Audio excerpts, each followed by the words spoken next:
Hi, this is Brian Miller from Mondocat. We're going to use some of the Doc's stink bait. It's blood added.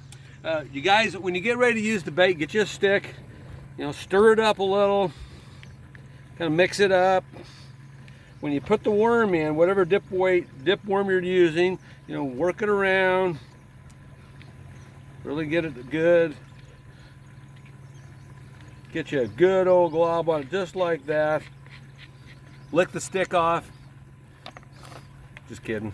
Okay, when you get ready to throw it out, one of the tricks is to not get it all over your body.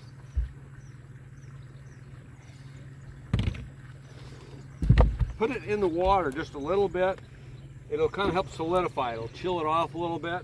That way when you throw it, it won't try to get off the hook. So we're going to throw it out here in the water.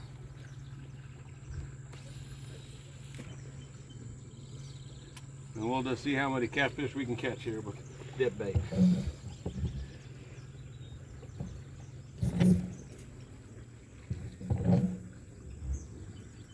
This is Brian Miller from Mondocat saying have a great day on the water.